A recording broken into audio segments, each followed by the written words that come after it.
Boa tarde. Está começando mais uma edição do RN Acontece. Vamos aos destaques de hoje. Depois de 4 meses fechado, o Parque da Cidade reabre as portas, mas com restrições. Primeira cota do FPM de agosto é zerada para 37 municípios do Rio Grande do Norte. Biometria não será utilizada nas eleições deste ano. Festival Fome de Música e o programa Mesa Brasil do Sesc estão distribuindo os itens arrecadados durante as lives solidárias. E a partir de hoje você acompanha uma série de reportagens sobre saúde mental. Ansiedade, medo, tristeza, preocupação se acentuaram desde o início da pandemia. Medo. De uma hora para outra, estamos diante de um desafio gigante e de um futuro incerto. Parece que estamos no mundo de cabeça para baixo. E agora estamos vivendo com a maior incerteza da nossa geração. Uma pandemia que já matou milhares e milhares de pessoas. Como é que fica a nossa cabeça? Hoje é terça-feira, 11 de agosto de 2020. O RN Acontece começa agora.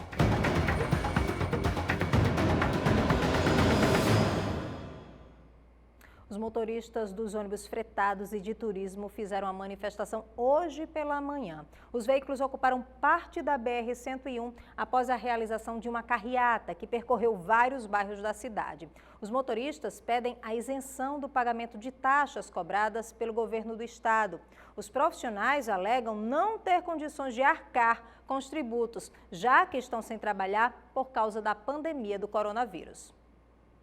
Depois de 4 meses fechado, o Parque da Cidade reabriu hoje, mas com restrições e horários reduzidos.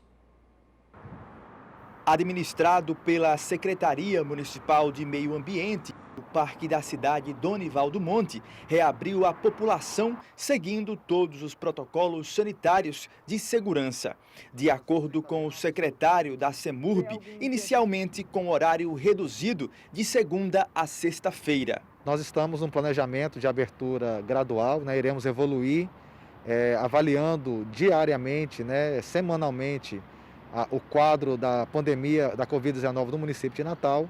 E nessa primeira etapa de reabertura do Parque da Cidade, estamos limitando a entrada somente pela Avenida Omar Ogreio, o prolongamento da Prudente Moraes, reduzindo em 50% as vagas de estacionamentos dentro do parque, e as entradas, obrigatoriamente, neste momento, somente individual. A entrada do parque será toda controlada. As atividades coletivas não serão permitidas.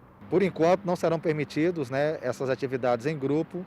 Estaremos monitorando isso e orientando as pessoas que fiquem num espaçamento de pelo menos 1,5 metro entre elas, para que a gente possa garantir as atividades no parque e, ao mesmo tempo, toda a segurança hidrossanitária neste momento. Para garantir a segurança dos frequentadores, o acesso ao parque pelo bairro de Cidade Nova permanece fechada, devido à trilha ser mais estreita. As trilhas naturais estão suspensas por enquanto, temos um planejamento de retomá-las em outubro e, neste primeiro momento, somente os 2 quilômetros de trilha pavimentada. Com a pandemia, as eleições deste ano passaram por algumas mudanças. As datas do pleito foram adiadas e o calendário eleitoral foi prorrogado. O eleitor também não vai utilizar a biometria para votação. Esse ano, os eleitores vão eleger novos prefeitos e vereadores no dia 15 de novembro. Em um ano atípico, a população precisa ficar atenta às mudanças. Esse ano, por causa da pandemia do novo coronavírus, a Justiça Eleitoral decidiu eliminar a biometria como forma de identificação por questões de segurança. Ela vai ser suspensa a coleta biométrica no momento do eleitor ser habilitado a votar. Então, em eleições passadas, como em 2018, nós tínhamos o Rio Grande do Norte completamente biometrizado. E todo mundo que ia votar, na hora de se habilitar, se habilitava com a digital. Dessa vez, o TSE entendeu por bem, para fins sanitários, evitar a proliferação da doença, que valeria a pena não habilitar os eleitores através da sua digital, e sim através de um documento oficial com foto no dia da eleição. Mas não foi só a forma de votar que mudou. Até mesmo as eleições precisaram ser adiadas. E com a prorrogação, as datas do calendário eleitoral sofreram alterações. A partir desta terça-feira, dia 11 de agosto, as emissoras ficam proibidas de transmitir programa apresentado ou comentado por pré-candidato. O período de 31 de agosto a 16 de setembro é destinado às convenções partidárias e à definição sobre coligações. De 31 de agosto a 26 de setembro serão realizados os registros de candidaturas. A partir de 27 de setembro, tem início a propaganda eleitoral nas emissoras de rádio, TV e também internet. O primeiro turno das eleições 2020 será no dia 15 de novembro e o segundo no dia 29 do mesmo mês. 15 de dezembro é o último dia para a entrega das prestações de contas e dia 18 de dezembro, o prazo final para a diplomação. Segundo pesquisa do Tribunal Eleitoral, o Rio Grande do Norte tem 2,4 milhões de eleitores, um aumento de 3,15% com relação ao pleito de 2018. A única cidade no estado que pode ocorrer segundo turno é a capital, Natal, por ter mais de 200 mil eleitores. Hoje, nós temos no estado todo 2.447.178 eleitores no estado todo, né? E em Natal, nós temos a cidade que tem mais eleitores, nós temos 560.929 eleitores, e na cidade que tem menor número de eleitores, é a cidade de Viçosa, lá no oeste, que tem 1.824 eleitores. Em relação aos títulos cancelados, o Rio Grande do Norte soma 347 mil cancelamentos. E quais motivos geram esse cancelamento? São alguns. O primeiro motivo que gera o cancelamento é o óbito do eleitor. O eleitor, quando ele falece, o cartório de registro de óbito nos informa e nós cancelamos o título desse eleitor. Outro motivo que foi amplamente divulgado na época é que o eleitor que faltou 3 eleições consecutivas e não justificou ou pagou a multa dentro do prazo legal, também tem os seus títulos cancelados. O mês de agosto começa com queda na primeira cota do Fundo de Participação dos Municípios, o FPM, que é enviado pelo governo federal às prefeituras. Além disso, o repasse feito pelo Tesouro Nacional foi zerado para 37 municípios aqui do Rio Grande do Norte. A primeira cota do mês de agosto foi depositada na conta das prefeituras nesta segunda-feira e teve uma redução de 25,62% em relação ao ano passado. Segundo o presidente da Federação dos Municípios do Rio Grande do Norte, a redução compromete a realização de pagamentos e o equilíbrio financeiro dos municípios.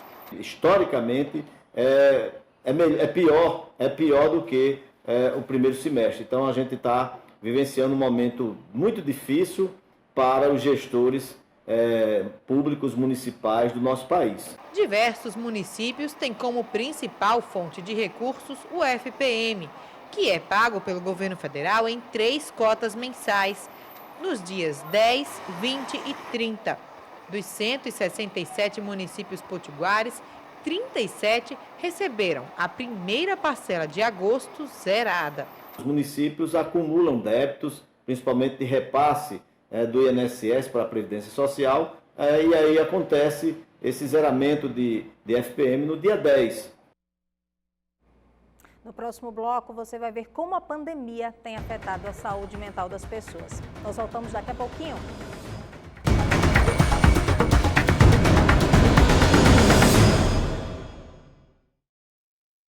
O Festival Fome de Música e o programa Mesa Brasil do Sesc estão distribuídos itens que foram arrecadados durante as lives solidárias. Uma dessas lives você conferiu aqui na tela da Band. Na sala, 420 cestas básicas que farão a diferença na vida das mais de 80 instituições cadastradas no programa Mesa Brasil do Sesc.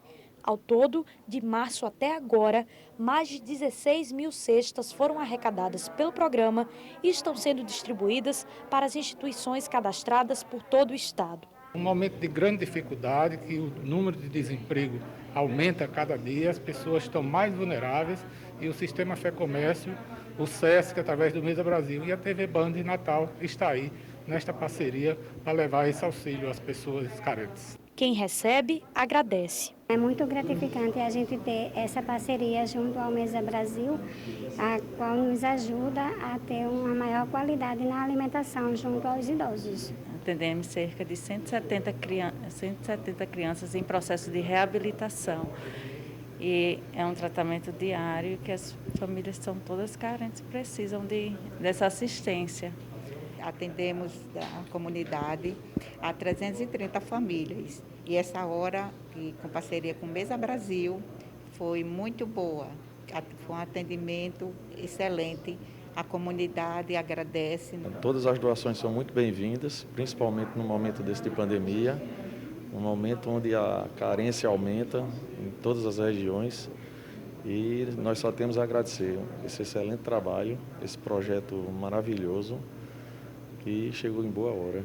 As doações foram arrecadadas pelo Festival Fome de Música e repassadas ao programa Mesa Brasil Sesc. O festival é nacional e promove shows musicais online para que os interessados possam realizar as doações através de um QR Code. No Rio Grande do Norte, o festival contou com a parceria da Band. Para a gente é motivo de felicidade, de satisfação.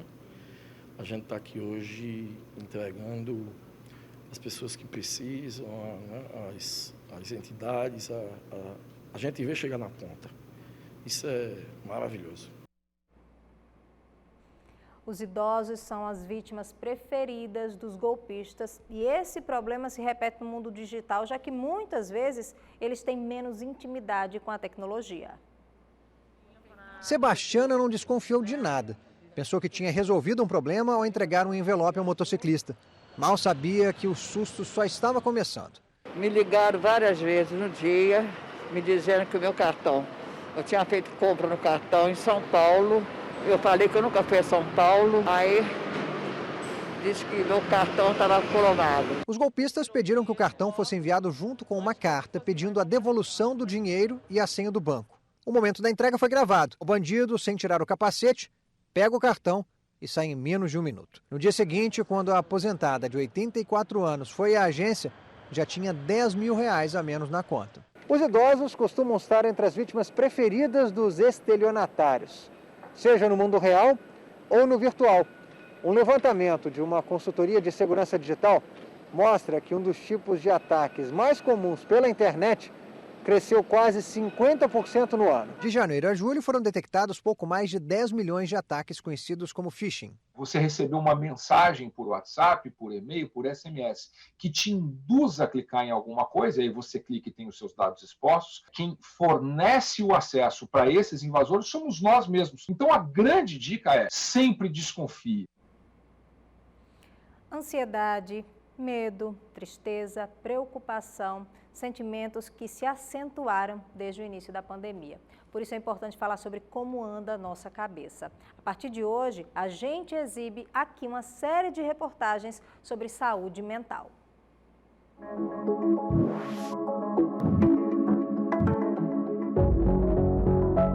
Para os nossos olhos foi um baque inacreditável.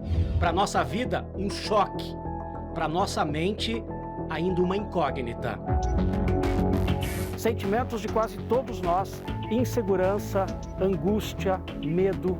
De uma hora para outra, estamos diante de um desafio gigante e de um futuro incerto. Parece que estamos no mundo de cabeça para baixo.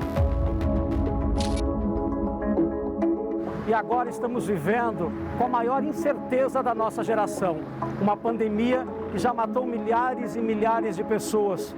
Como é que fica a nossa cabeça? Esse é um medo invisível. Você não sabe se está com você, se está com ela. É uma roleta russa. Quem que vai ser o próximo a ser infectado? Você não sabe. Não foi e não está sendo fácil para ninguém. Tem gente fazendo de tudo para não surtar. Pintar casa, parede. Me arrependi amargamente de começar a pintar uma parede. Me sujei todinho, com dores nas costas, enfim. Eu nunca mais faço isso. A Cecília se trancou em casa. Eu tinha uma visão mais catastrófica, como se a gente fosse acordar sendo o Haiti, sabe? O Haiti pós-furacão. Tudo destruído, com as coisas saqueadas. a angústia e o desespero de quem se contaminou. Medo de morrer. Eu tenho um filho adolescente.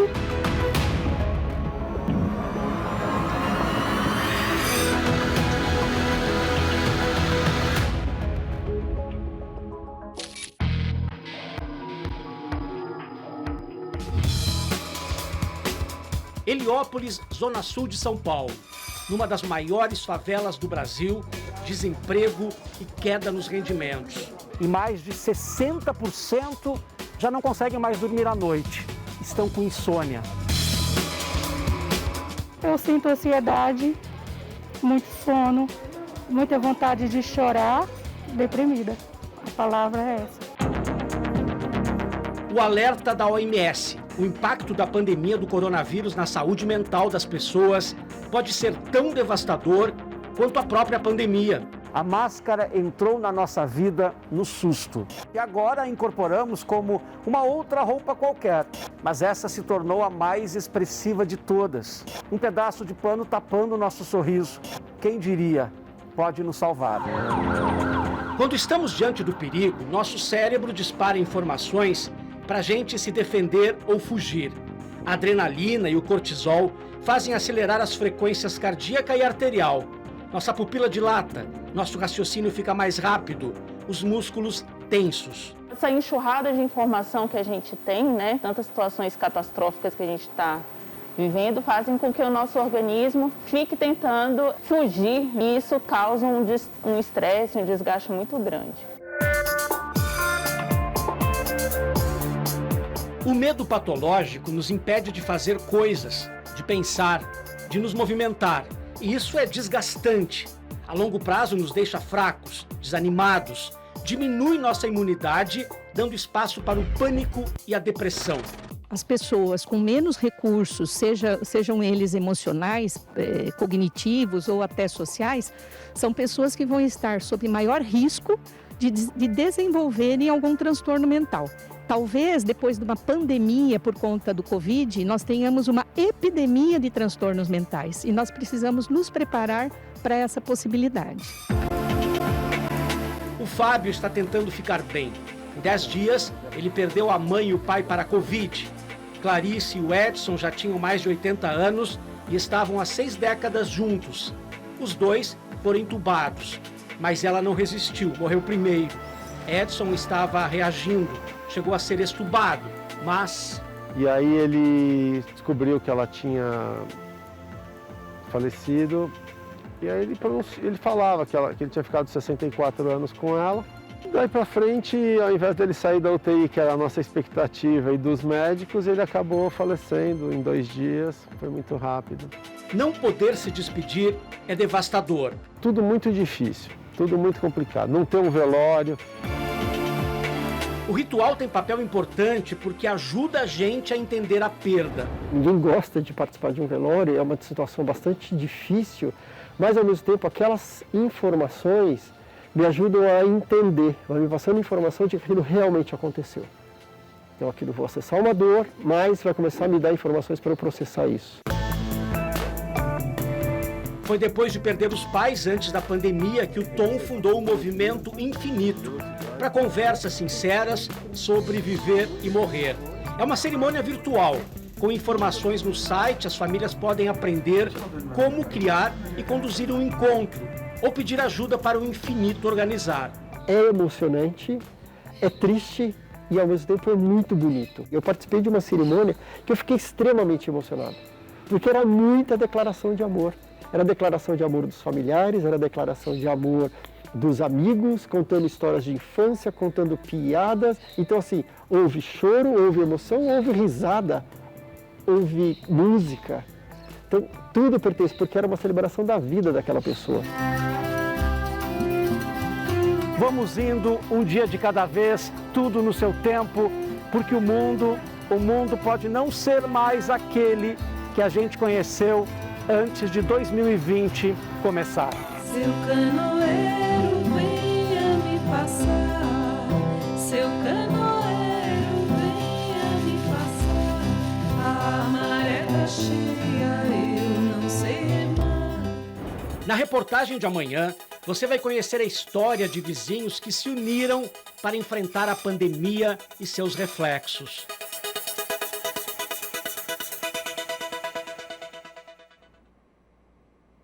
Vamos agora aos números da Covid aqui no estado, nesse finalzinho do RN Acontece. No boletim mais atualizado da Secretaria Estadual de Saúde, são 55.909 casos confirmados. O número de óbitos chegou a 1.991, sendo 8 nas últimas 24 horas. Em relação aos leitos, até a manhã de hoje, a taxa de ocupação era de 55%. A taxa de transmissão da doença aqui no estado é de 0,9 e 34 municípios estão na zona de perigo. O RN Acontece fica por aqui. Você acompanha agora o programa Espaço Cidadão com Robson Carvalho. Uma ótima tarde, até amanhã.